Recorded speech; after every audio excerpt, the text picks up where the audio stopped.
Hello, friends. Welcome back to the channel.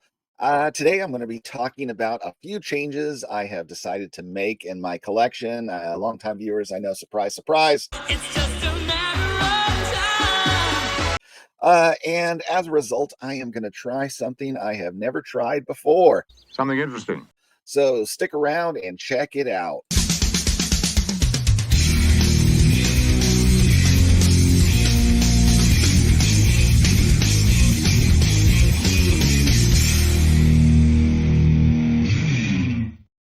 All right, so longtime viewers of the channel have had me regularly every so many months come on and say, "Oh, I've decided to change out a few of the cards I'm collecting, as I am one who continually reshapes the bonsai tree," as High Prop Professor eloquently made the analogy to.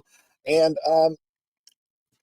there's nothing wrong with this because, when we're buying these kinds of vintage cards that hold most of their value, it is something that is an option for us. You might need to be patient to find the right buyer that wants your items, but ultimately they can sell again and you can get most, if not all, of the money you used to purchase them, depending on how long ago you bought it and what the market has done since then. So, it is kind of cool with this hobby in that regard that once you buy something, you aren't necessarily stuck forever. And I am one who is making full use of that. So That's an understatement. uh, I did have a few items that I was already previously said I was selling, a while back. I even brought them with me to the National for our vintage trade night that we have, but they didn't happen to sell. Uh, but so those are going to get lumped in with other cards I'm moving. But what I'm ultimately doing then is swapping out a few of my choices in my post-war vintage, where I am doing two cards of every major set release, along with a couple of the Red Heart, which is the oddball set that I do love the most. So uh, to get started with that, even though it's a recent actual purchase, for a while now, I have pondered what I really want from that set and the cost prohibitive nature of what I really want from that set kept me from doing it. And so I still proceeded with buying this card here, which is a 1954 Red Heart Nellie Fox, which it did take me quite a while to come up with one that wasn't super high grade and did not have horrible centering.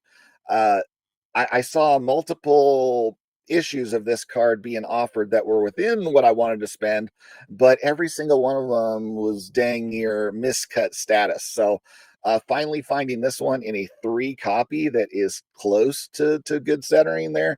It's not Dylan centered, but it is not to where there is just a sliver of a white border either. So this is a card I have decided to move on from. And I'll get into where all these cards will be going in a moment. But so where have I gone with this one? I have decided to then replace Nellie Fox in my collection with a 1956 Topps card, of which I have already acquired. It's the only one of these where I've already got the replacement card in hand.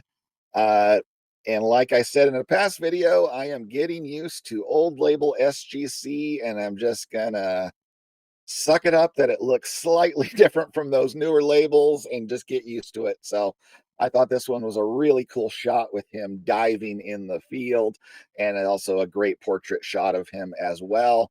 And keeps my whole sequence then of 256 Topps cards, because you'll be seeing one of those I'm replacing here in a moment. Really nice copy on that card. All right, so next card I have decided to move on from is a 1958 Topps Harmon Killebrew with a nice yellow background. And what am I going to replace it with? It is going to be this 1960 Topps Harmon Killebrew, which, as a matter of fact, ironically, I did previously own one when I had a whole bunch of 1960 Topps Hall of Famers. So now I am going the process of wanting to buy back a card I previously owned. But that's the way it works out here with reshaping my collection. and kind of the tight confines I have put myself in of making it more challenging with having 2 cards from every set and not duplicating Hall of Famers, 1 card of each Hall of Famer. And I'm making it work. So yeah, this is a low cost card, so it's not too terrible to rebuy it. But so up next, I am also then moving on from my 1968 Ernie Banks card, and I am then replacing that one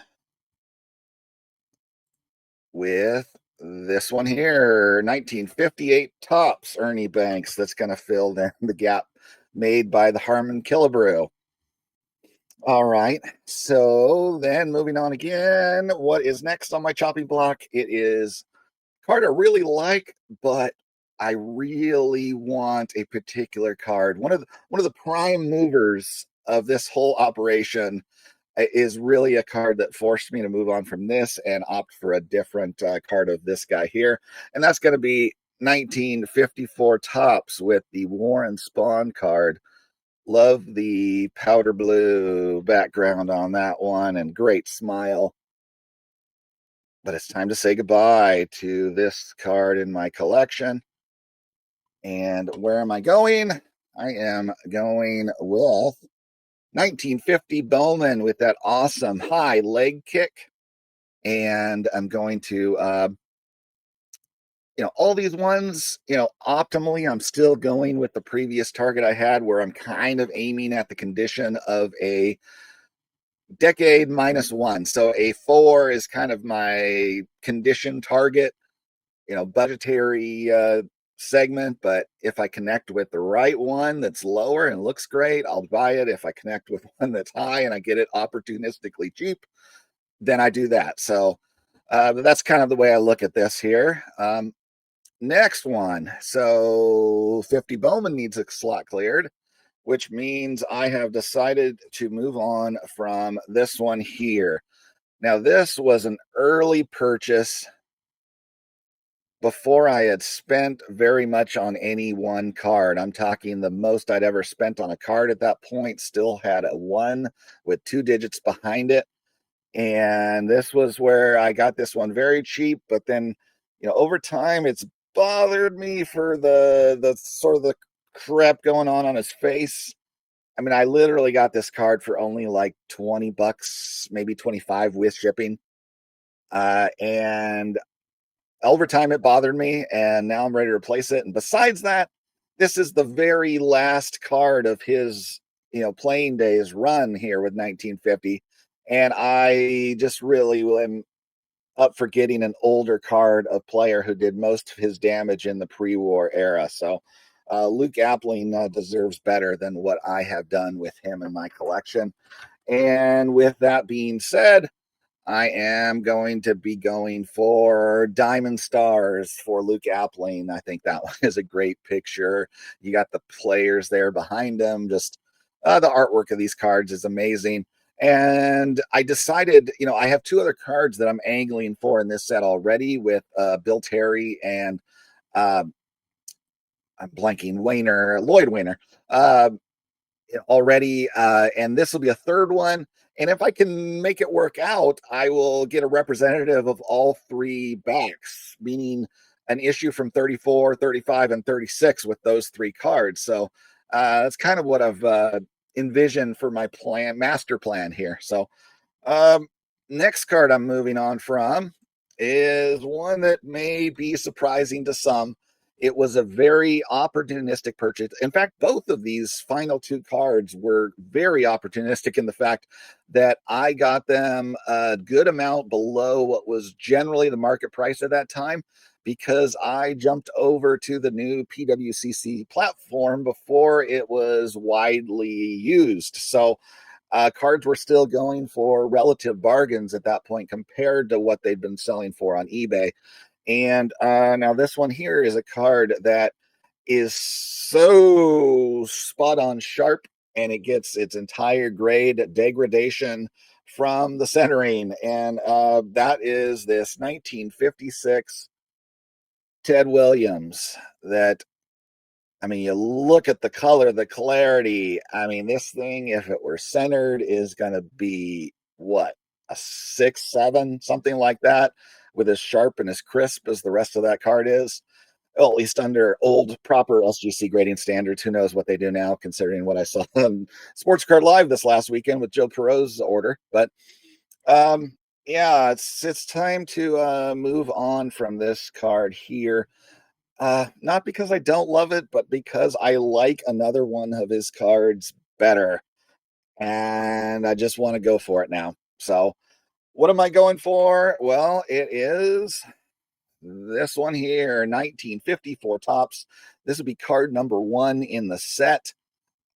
Just love it. It's definitely going to be my favorite orange background card in my collection. I know I got teased a little bit on a recent card show live stream where I had people do different color backgrounds, and people kept claiming the card I was using was a yellow background, and I say no, it was orange. This one is definitely orange. So um, yeah, I think the smile is great. The whole extended swing with that small photo is just brilliant on there. And you gotta love the little Red Sox logo on that card. It's kind of hilarious, but I'll be very excited when I own this card here. So, final card that I'm moving on from is going to be a card that was from what was my original favorite vintage set, and it's the gonna be become a major purchase to replace him in my collection. I'm sure you might have figured that out by now. I am gonna move on from this gorgeous front one Mickey Mantle, and it is a scrapbook back damaged one where the front is just gorgeous. So there we go. And so where am I going with this guy in my collection? I'm gonna go for, it's gonna be one of my big goal cards for 2026, between trying to complete the inaugural 5 with Christy Mathewson, the Ted Williams, and this card. I think are my 3 biggest goal cards for this next year, and that is going to be 54 Red Heart Mickey Mantle. Now with this one, there's no way I'm targeting a 4. I am more of the probably maxing out with like a 1.5. If I can opportunistically get a 1 that looks beautiful, or an authentic that looks really nice, I will do it. But odds are I'll be, if I can't opportunistically find one of those, it's going to probably be a 1.5 that I'll be going for on this card. So I just, I, I think it's his best looking card. And so ultimately I've decided to go for it. So, all right. So now that I have laid out what I'm changing, let's talk about what I'm doing with these. To this point, every card I've ever moved on from, I've either sold it, to a friend from met from YouTube, sold it in person at one of the trade nights we've had, or I have sold it as a buy it now on eBay. I have never ever done any form of auction selling. It's just not my, well, I've never really moved on from that many cards that are in what I would term the ultra high demand, where I'd feel safer with an auction. So, with them being cards that kind of need to connect to the right buyer generally, I've just gone the route of selling myself eBay, buy it now, and being patient. I've done the approach where I look at all the auctions generally for the card, and I price it close to what those costs are, and so they still move relatively fast compared to your standard buy it nows that seem to sit there forever because the people have unrealistic pricing. Um, so, but what am I doing now? I am rolling it into with my friend Theo, and let's see how it goes with CIA auctions.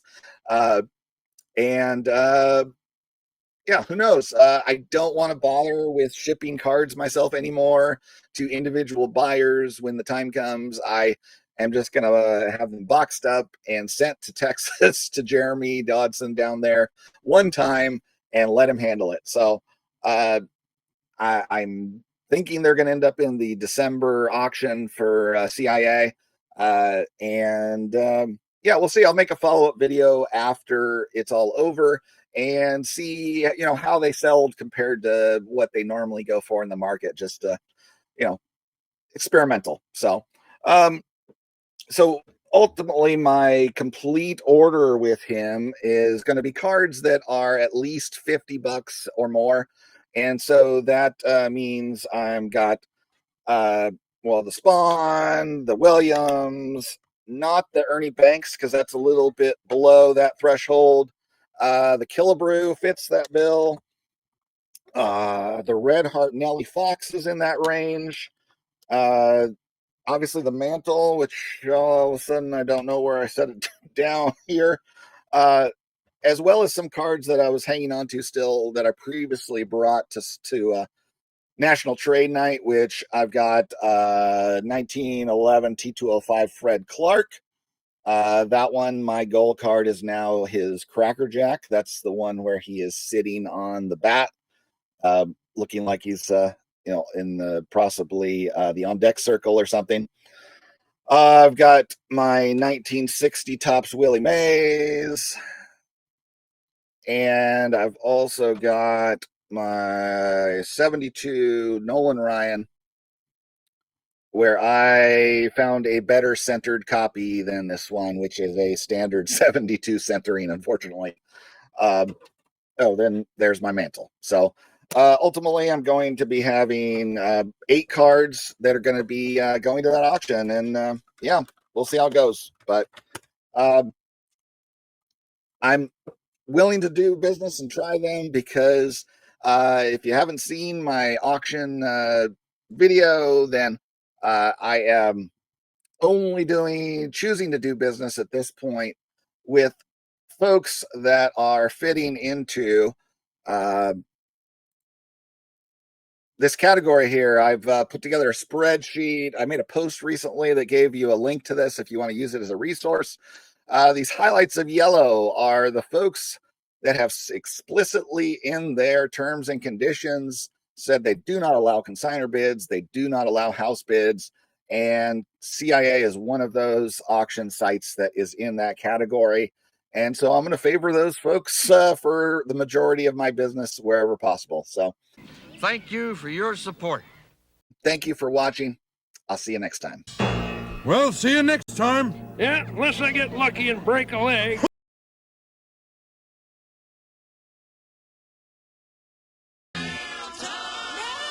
Yep, come on. Here's the mail, it never fails. It makes me want to wag my tail. When it comes, I want to wail.